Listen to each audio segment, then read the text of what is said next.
Welcome in our channel education hub for all. आप लोगों का फिर से बहुत बहुत हार्दिक अभिनंदन आपके अपने channel education hub for all में।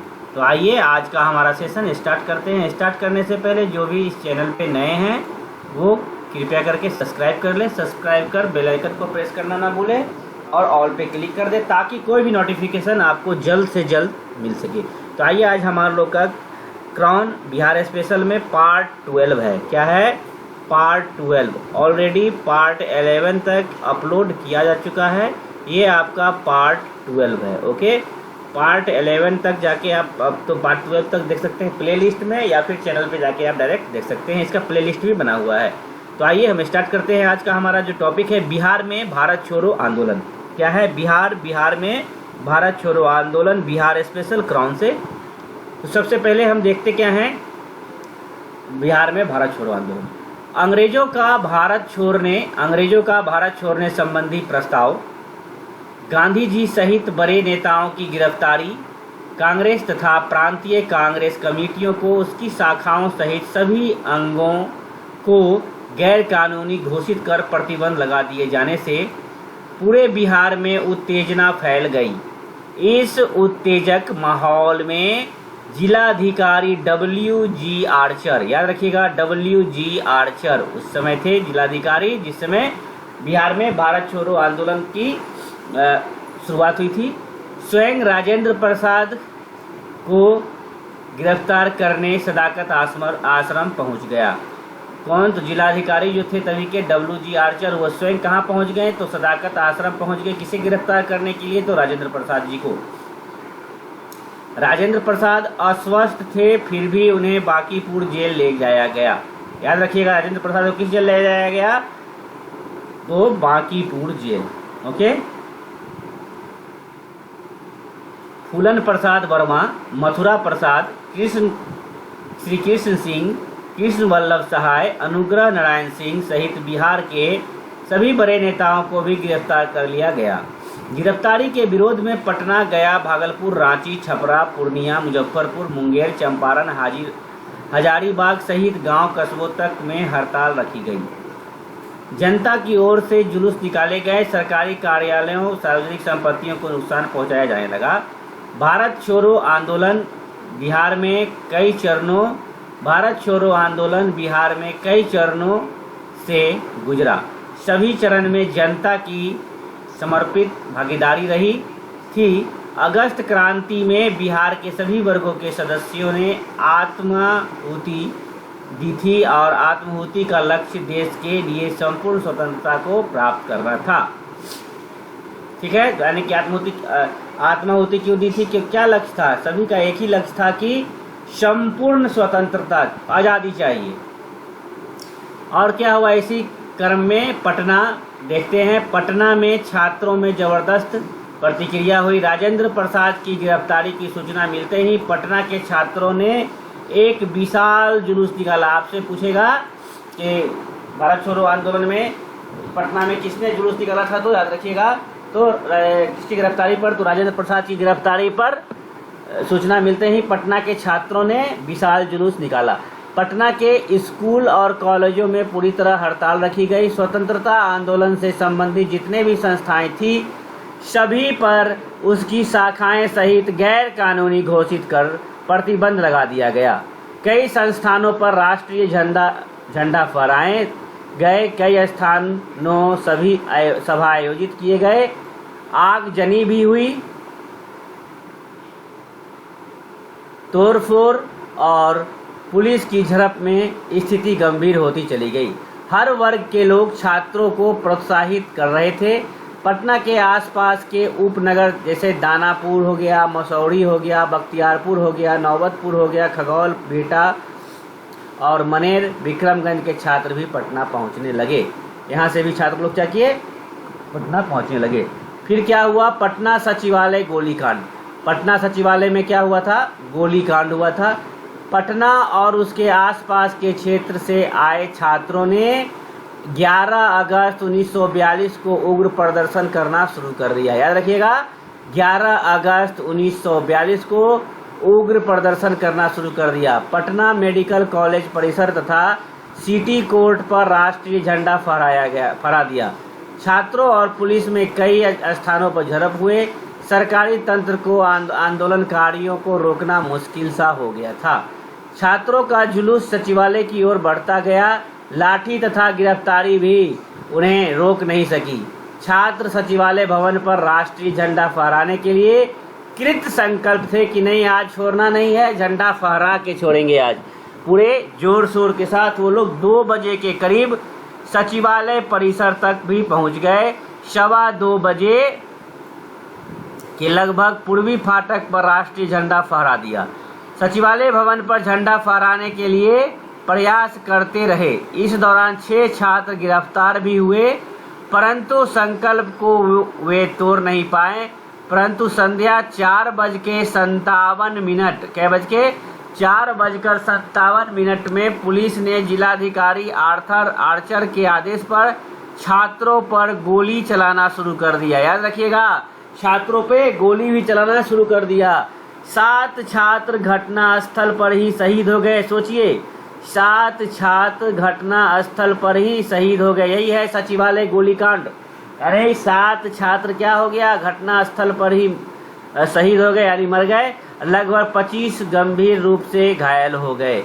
शहीद उमाकांत प्रसाद सिंह, उम्र 19 वर्ष, जो मरे थे वो उमाकांत सिंह थे, जिनका उम्र 19 वर्ष था और वो 11वीं कक्षा का छात्र था। पिता राम कुमार सिंह, पत्नी पतिराग कुमार, ग्राम नरेंद्रपुर, थाना दरौली, सारण के थे।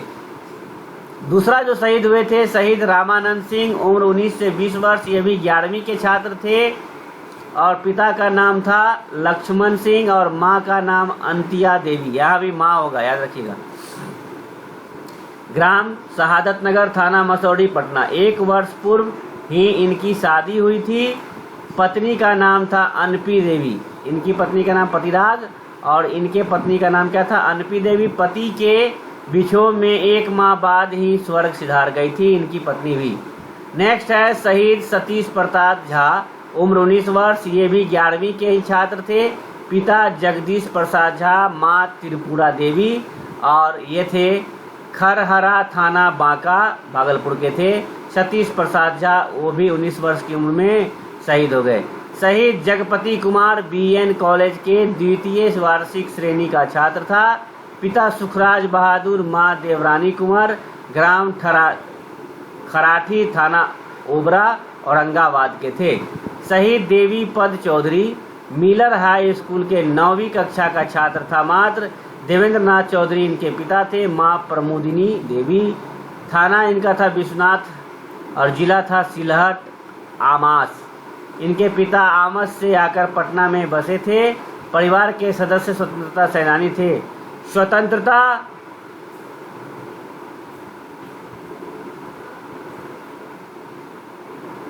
स्वतंत्रता संग्राम में चौधरी परिवार के योगदान पर देश सेवक पिता और शहीद पुत्र नामक पुस्तक तैयार की गई थी।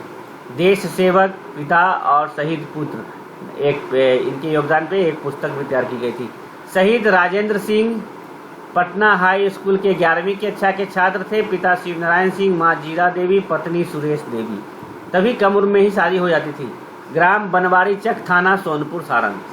शहीद राम गोविंद सिंह पुनपुन हाई स्कूल के 11वीं कक्षा के छात्र थे। पिता देवकी, माँ राम कुमार देवी, पत्नी आशा कुमार, ग्राम दशरथ, थाना फुलवाड़ी, पटना। तो ये लोग शहीद हुए हैं। जो 7 लोगों का नाम आपने देख लिया। 11 अगस्त के सचिवालय गोलीकांड के छात्रों की शहादत ने पूरे बिहार में स्वतंत्रता आंदोलन में एक नई जान फूंक दी। इसकी लपटें पूरे बिहार में फैल गई और बड़े पैमाने पर रेल, संचार, सरकारी कार्यालय को नुकसान पहुंचाया गया। आक्रोश की लहर लंबे समय तक रही। पूरे बिहार में दमन चक्र चलती रही। पटना को सैनिक छावनी के रूप में तब्दील कर दिया गया और आने जाने वाले से पहचान पत्र मांगा जाने लगा। पटना के आसपास के उपनगरों बीटा, बख्तियारपुर, खगेल, मनेर, फतुहा, मसौढ़ी, नौबतपुर, विक्रम आदि में भी पटना की तरह ही आंदोलनकारियों ने उग्र आंदोलन किया। मनेर, नौबतपुर और मसौढ़ी में पुलिस की गोली से कई आंदोलनकारी मारे गए। हजारों आंदोलनकारी को गिरफ्तार कर लिया गया। योगी, सर्चलाइट, राष्ट्रवाणी, नवशक्ति आदि समाचार पत्रों पर कई तरह के अंकुश लगा दिए गए। सर्चलाइट तथा योगी के संपादक मुरली मनोहर प्रसाद, याद रखिएगा, सर्चलाइट तथा योगी इन दोनों के संपादक कौन हैं?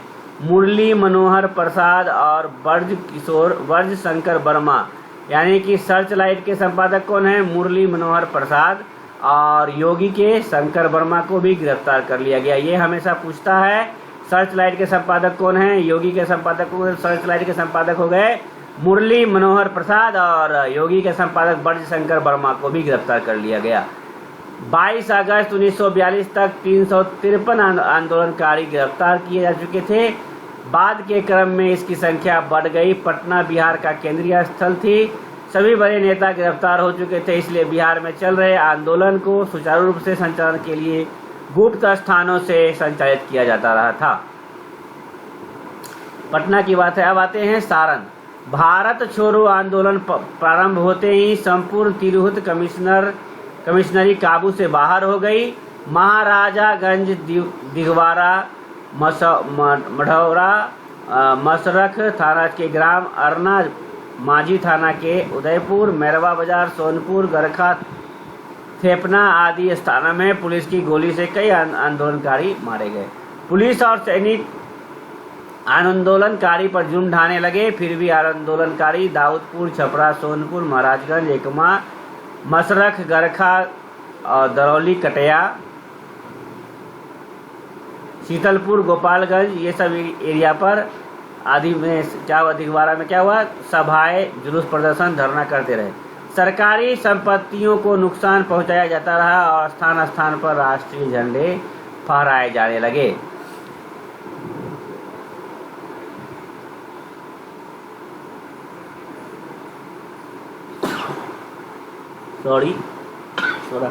तबियत ठीक नहीं बुझा रहा है।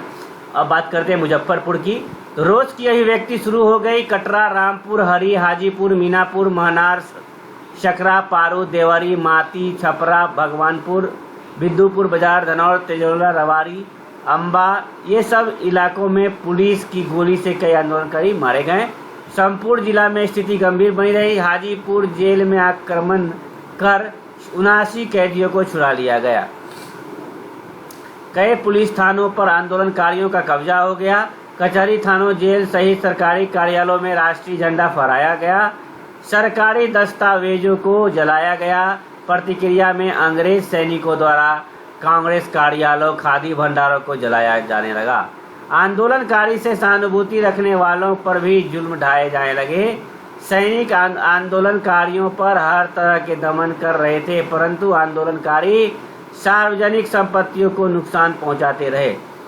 पटना गोलीकांड के बाद यहाँ के छात्र उग्र होकर आंदोलन करने लगे थे। गिरियार भूमिहार ब्राह्मण कॉलेज, जिला school, Marwari school, Tirhut technical institute के भवनों पर यूनियन जैक को हटाकर राष्ट्रीय झंडा फहराए गए। तिलक मैदान में सभाएं होते रहे थे।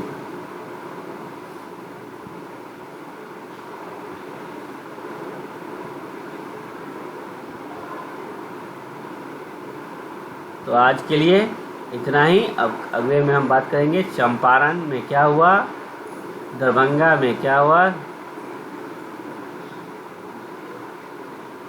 तब इसके बाद पूर्णिया, कटिहार, ये सब जगह को देखा जाएगा। बाय बाय, टेक केयर, धन्यवाद। और लाइक जरूर करें, आपके लाइक करने से प्रोत्साहन मिलती है वीडियो बनाने में। बाय बाय, टेक केयर, धन्यवाद। अच्छे से पढ़ें, अब समय बहुत कम है।